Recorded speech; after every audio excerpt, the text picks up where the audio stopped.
ఓం శ్రీ గురుభ్యో నమ. ఈ బంగారు సత్సంగానికి వచ్చిన ఆధ్యాత్మిక బంధువులందరికీ కూడా దైవ సమానులుగా భావిస్తున్నాము.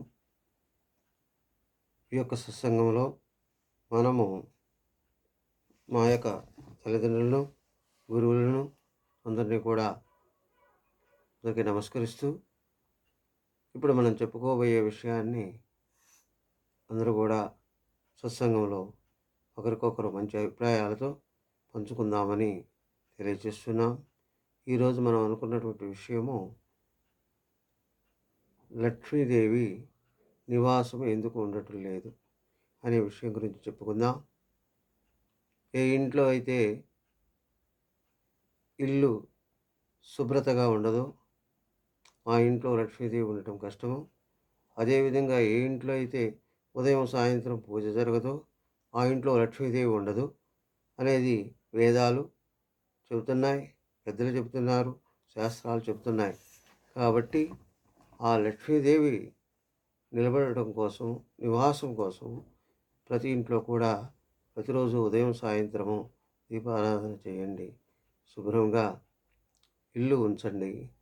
అదేవిధంగా ఆ లక్ష్మీదేవి ఎక్కడైతే ఉంటుందో అక్కడ మంచి ఆరోగ్యము, ఆర్థిక ఇబ్బందులు లేకుండా ఉంటాయి, మంచి ఆరోగ్యం ఉంటుంది. తర్వాత అందరూ కూడా ఒకరికొకరు సదభిప్రాయాన్ని కలిగి ఉంటారు. కనుక తప్పనిసరిగా ఆచరించాలని తెలియచేస్తున్నాం. ఈ విషయాలన్నీ మేమందరం ఎప్పుడూ చేస్తున్నాం కదా, కొత్తగా తెలిసేదేముంది, మీరు చెప్పేదేముంది అనేటటువంటి విషయాలను అనుకోకుండా ఈ బంగారు తల్లులందరికీ కూడా మనవి చేస్తున్నాం.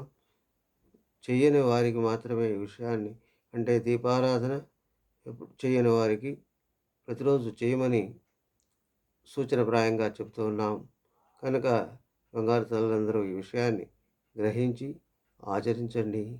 ఆ తర్వాత పిల్లలు స్కూల్కి వెళ్ళేటప్పుడు, పెద్దవాళ్ళు బయటికి వెళ్ళేటప్పుడు ఆ దేవునికి నమస్కరించుకొని అక్కడ ఉన్న కుంకుమ బొట్టు పెట్టుకొని బయలుదేరినట్లయితే వాళ్ళకి ఎప్పుడూ కూడా శుభం జరుగుతుంది, మంచి జరుగుతుంది, వాళ్ళు అనుకున్న పనులన్నీ నెరవేరుతాయి. కాబట్టి ఇలాంటి విషయాన్ని అందరూ గ్రహించాలని కోరుతున్నాము. అందరము బాగుండాలి, అందరిలో మనం ఉండాలి అనేటటువంటి ఆలోచనతో ఈ విషయాన్ని అందరికీ ఈ సత్సంగంలో చెప్పాలని చెప్తున్నాము. కనుక బంగారు తల్లందరూ కూడా గ్రహించవలసిందిగా తెలియజేస్తున్నాము. స్వస్తి. సర్వే జనా సుఖినో భవంతు. సమస్త లోకాన్ సుఖినో భవంతు. ఓం శాంతి శాంతి శాంతి.